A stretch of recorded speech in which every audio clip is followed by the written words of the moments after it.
cette émission, il faut le faire. Merci de venir nous y retrouver. Je voudrais une petite explication en ce qui concerne l'émission d'aujourd'hui, parce que vous avez vu passer beaucoup de gens. Vous avez vu des gens qui allaient vivre leur passion à l'autre bout du monde, qui montaient des expéditions, qui pratiquaient des sports. Et puis, en préparant ces émissions, j'ai rencontré quelqu'un et je me suis dit que finalement l'aventure, elle n'était peut-être pas aussi loin de nous qu'on voulait bien le penser. Elle n'était pas forcément à l'autre bout du monde, elle pouvait être aussi dans la passion et qu'on pouvait la vivre tout à fait au quotidien. C'est pour ça que j'ai demandé aujourd'hui à Michel Mallet de nous rendre visite. Je vais vous expliquer dans 2 minutes ce que fait Michel. Et puis Michel Mallet, il a un grand copain qui a la même passion que lui, qui s'appelle Michel Fugain. Alors ça me fait très très plaisir, parce que ça fait longtemps qu'on n'a pas vu à la télévision, on parle de plein de choses, c'est qui prépare beaucoup de choses. On va pas en parler, on va parler de voiture. Ah oui, je suis là avec mon copain. On va parler de voiture. Alors, pour tout vous dire, Michel Mallet, eh bien, sa passion, c'est les voitures. Les vieilles voitures avec une petite faveur qui fait une marque italienne qui n'est autre que Ferrari. Et on va en parler. Mais alors, cette passion, Michel, des moteurs, puisque toi, ce que tu aimes, c'est les moteurs. Ça vient d'où? Oui, en fait, j'aime bien les moteurs, effectivement. J'aime toute l'automobile sous toutes ses formes, à partir du moment où elle s'exprime au travers de formes artistiques. Que ce soit Bugatti, que ce soit certaines marques, mais principalement Ferrari. Et cette passion des moteurs me vient, car au tout début, ma passion, c'était l'aviation, de dans ma famille. Et tout le monde sait que dans l'aviation, il y a toujours eu de très beaux moteurs performants. Et puis, comme je n'ai pas réussi à arriver à ce que je voulais dans l'aviation, je me suis axé très vite sur l'automobile, mais j'ai voulu tout de suite m'axer sur l'automobile de sport, de prestige, qui justement rappelait les moteurs d'avion. Pourquoi les moteurs? Parce que ça faisait un beau bruit, parce que ça te passionnait, la puissance d'un moteur te passionnait, parce que tu trouves ça beau. J'ai découvert chez toi, d'ailleurs, en visitant l'endroit où tu travailles, on en reparlera tout à l'heure, qu'un moteur c'était beau. Pour la première fois de ma vie, j'ai trouvé un moteur beau. C'est absolument fabuleux. Tu as vu le moteur? Le moteur, voilà, extraordinaire. C'est une véritable œuvre d'art, un moteur de compétition. Bon, il se trouve que j'avais jamais eu l'occasion de m'y intéresser de près. Bah, je suis content, ça t'a fait le même effet, c'est vraiment incroyable. C'est une œuvre d'art. Alors, pourquoi? Parce que c'était beau, parce que ça faisait un beau bruit, parce que c'était puissant? Bah, d'une part, parce que ça permet justement aux ingénieurs et aux motoristes de s'exprimer au travers de ces moteurs-là, d'arriver à faire une conception et une technologie avancée avec dégager un maximum de puissance. Enfin, je parle surtout des multicylindres comme les moteurs Ferrari.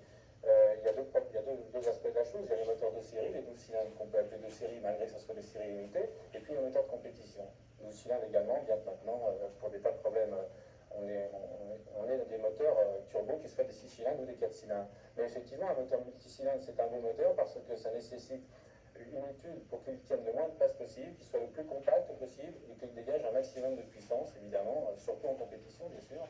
Donc ça nécessite des formes très étudiées, très appropriées, qui englobent bien toute la voiture et principalement sur les monoplaces, on a de très belles choses qui peuvent s'assimiler à des œuvres d'art, effectivement. C'est ton côté ultra perfectionniste?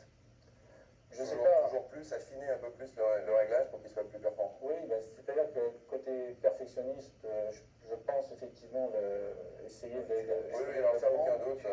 Mais uniquement, encore une fois, par passion et par défi vis-à-vis de moi-même. J'aime beaucoup les gens passionnés dans quelque discipline que ce soit. J'aime les gens qui vont au fond de leurs choses, au fond de leurs idées, quelles qu'elles soient. Et effectivement, je pense être perfectionniste. Oui. Michel Fugain, toi, tu aimes les voitures, tu fais un peu de course, tu pilotes un peu dans le Star Racing Team. Oui, c'est une révélation qui n'est pas tellement vieille. Hein.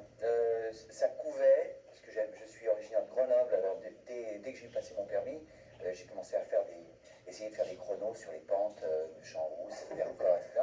Interdit, bien sûr. Hein. Et puis après, j'ai laissé tomber, et je trouvais ça plutôt con, quoi. Je disais, oh, la voiture, je l'ai même dit à Michel. Et puis, il y a 2 ans et demi de ça, Moustache m'a proposé de rentrer dans le Star Racing Team, avec toute l'équipe que tu connais, Trintignant, etc.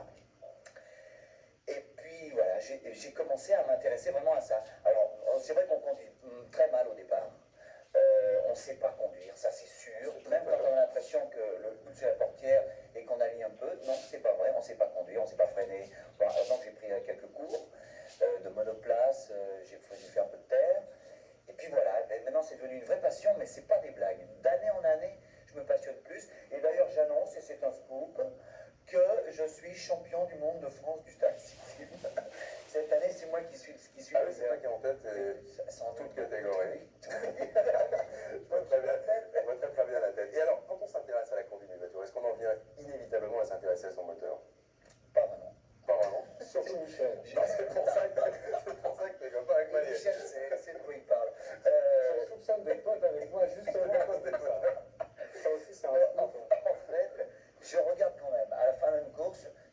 fais le type intéressé, c'est-à-dire j'ouvre mon capot et je Ouais. regarde. Je regarde s'il n'y a pas un trou dans le moteur. S'il y a une fuite, s'il y a quoi. Non mais ça va pas plus loin. Non, non, Bon, je sais pas. si vous voulez bien tous les deux, on va se mettre un petit peu dans l'ambiance des courses en regardant un premier document. Ce sont les 24 heures du Mans 1965. Et on y parle pas mal de Ferrari. Ah bah, pour cause, ils ont gagné. C'est parti, tournez petit bolide, 24 heures du Mans 1965. Aux 24 heures du Mans, on s'attendait à une lutte acharnée entre les puissants prototypes Ford, en tête dès le départ, et les Ferrari, invaincus depuis 5 ans.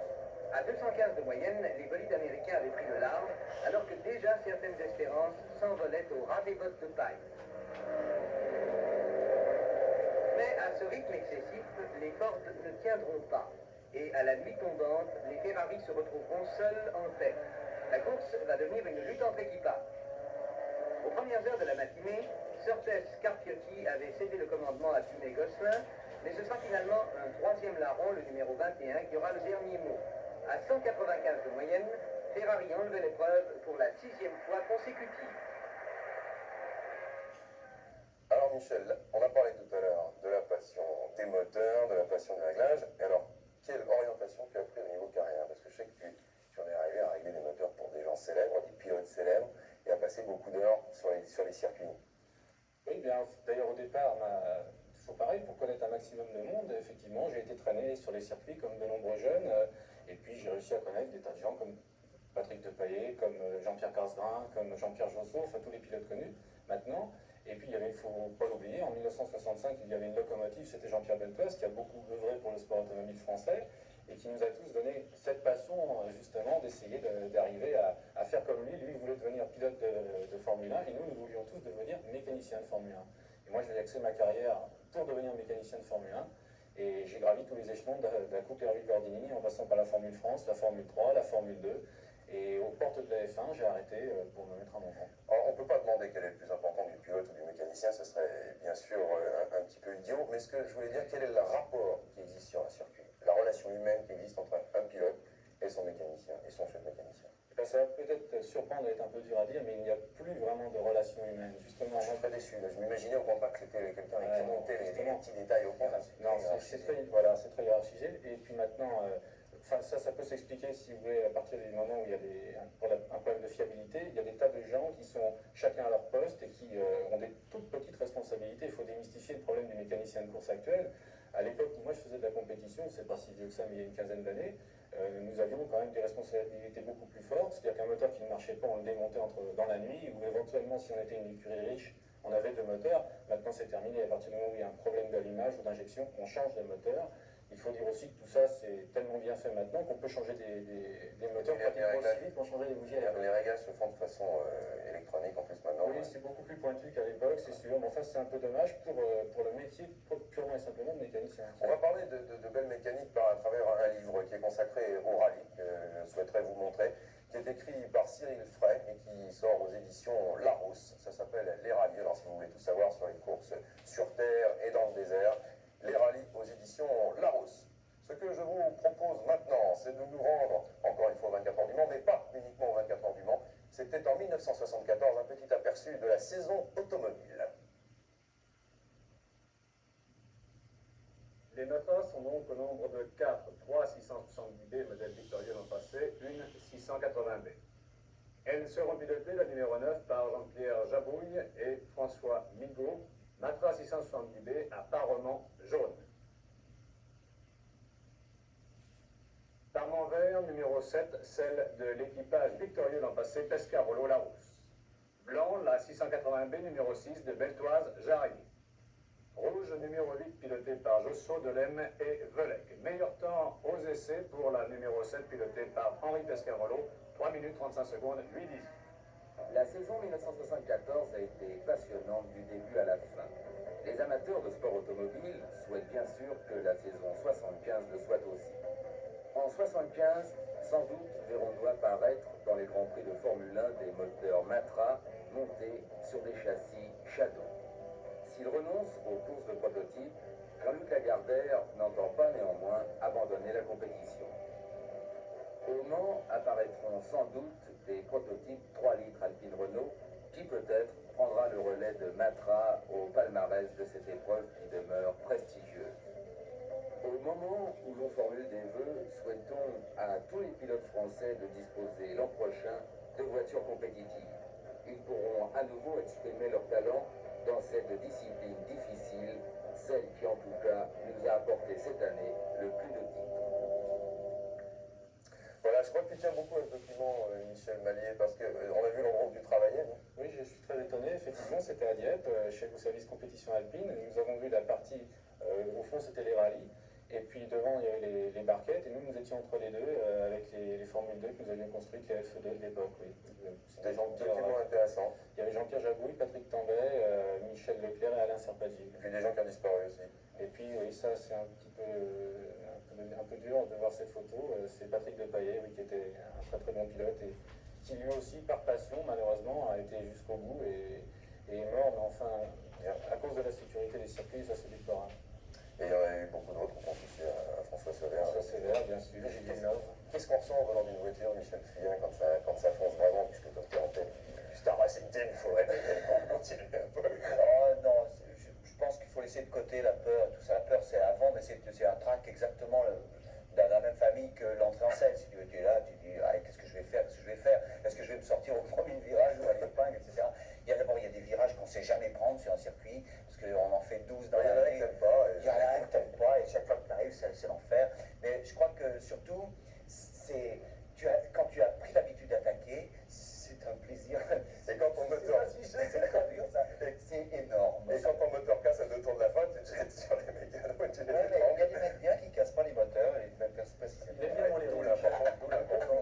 D'où l'importance des Il mécaniciens. est très très Et fort. plein de choses comme ça. Qu'est-ce que c'est devenu alors, Michel Mallier? Ça ne s'intéresse plus vraiment au circuit, ça s'occupe plus tellement de compétition automobile. Par contre, je sais que tu continues à t'occuper beaucoup de voitures, et parmi les plus belles voitures.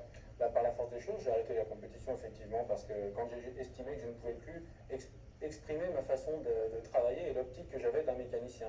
Donc j'ai préféré m'axer sur une mécanique différente, qui était la restauration de Ferrari ancienne, même récente d'ailleurs, et car bon, c'est complètement utopique comme démarche, parce qu'on passe beaucoup de temps, et on ne gagne pas forcément beaucoup d'argent, mais c'est encore une fois artistique, c'est une chose qui me plaît bien, et le plus beau cadeau, c'est quand un client a une voiture toute cassée, qu'il a payé même des fois très cher, qu'elle ne marche pas et qui ressort un an, je dis bien un an après, des fois, et ça c'est le gros drame avec les gens ne comprennent pas toujours qu'il faut beaucoup de délai, et qui ressort avec un grand sourire, comme un môme, content d'avoir un beau jouet. Ça c'est le plus beau cadeau. Je disais en préparant cette émission tout à l'heure, en la présentant au début, que j'avais été faire un petit tour chez toi pour me rendre compte un petit peu de ce que c'était qu'un moteur, etc. La chose qui m'a frappé, on a une minute pour en parler, c'est que quand je suis rentré chez toi, déjà j'ai vu un moteur, j'ai pas vu un tas de cambouis absolument invraisemblable, et j'ai dit on pourrait opérer quelqu'un par terre, c'est presque une clinique, tout est absolument nickel, rangé, exactement à sa place, on dirait que tu travailles sur un moteur de voiture comme un chirurgien travaille sur le corps humain.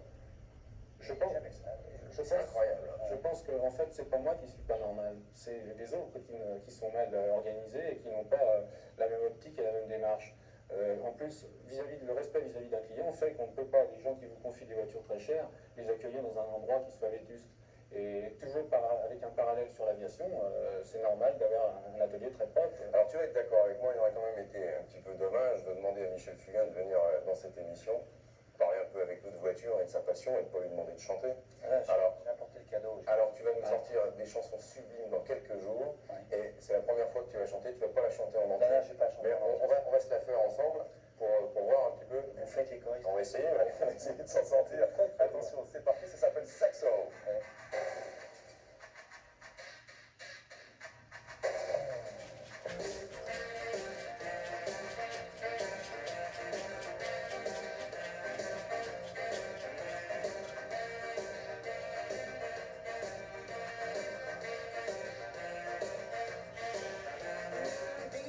Ça fait un bout de temps qu'on se connaît, depuis les bons de la ville, oh, oh, oh. Fuselé un max,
il faut le faire, ça encore, on pourrait faire des émissions là-dessus. Dans une rubrique de bagnole. Voilà, dans une rubrique de voiture, de la chanson, mais c'est aussi, quelque part, une sorte d'aventure. Cet après-midi est terminé. Cette émission aussi. Merci Michel Mallier, merci beaucoup Michel Fugain. C'est du très très grand Fugain.